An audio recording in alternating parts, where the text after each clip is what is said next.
আমরা একটা জিনিস জানি যে ঈমান বাড়ে কিংবা কমে। এটা আমরা কখনো শুনি নাই যে ঈমান এক জায়গায় স্থির থাকে। এটা নিশ্চিত যদি আপনার ঈমান না বাড়ে তাহলে অর্থ হলো আপনার ঈমান কমছে।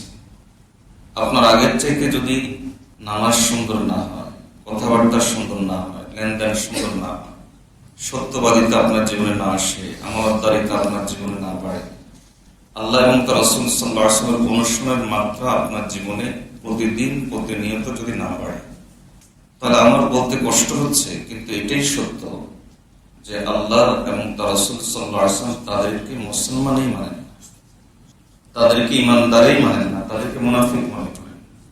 দেখুন, কোরআন মজিদে আল্লাহ তাআলা বারবার বলেছেন যে এই কোরআন এবং হাদিস এবং কোরআন এবং সুন্নাহ, আল্লাহ এবং তার রাসূল সাল্লাল্লাহু আলাইহি ওয়াসাল্লামের কথা তাদের সামনে আসলে লাআল্লাকুম তাহতাদুন, তাদের হেদায়েতের মাত্রা বেড়ে যাবে।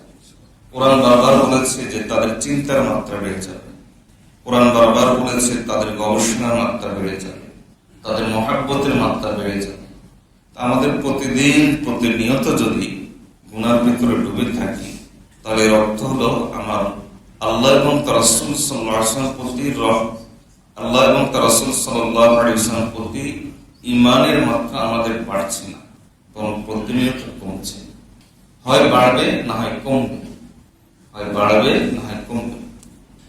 কিন্তু এরপরও যদি আমাদের কাছে এটা মনে হয় কই আমি তো ঠিকই আছি, কেউ যদি বিষাক্ত কোনো কিছু খেয়ে ফেলে বমি হয়ে যাওয়া ভালো, বমি হলে এই কথার আলামত যে তার পেট ঠিক আছে, সুস্থ আছে।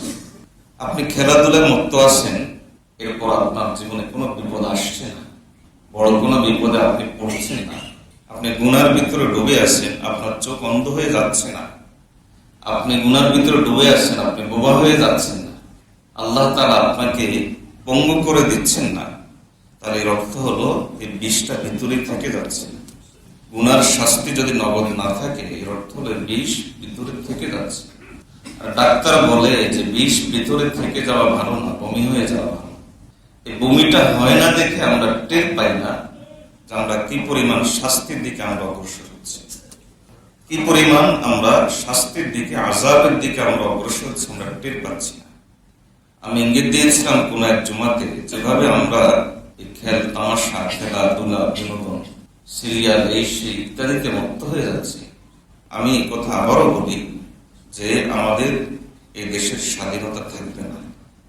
জি হ্যাঁ, থাকবে না।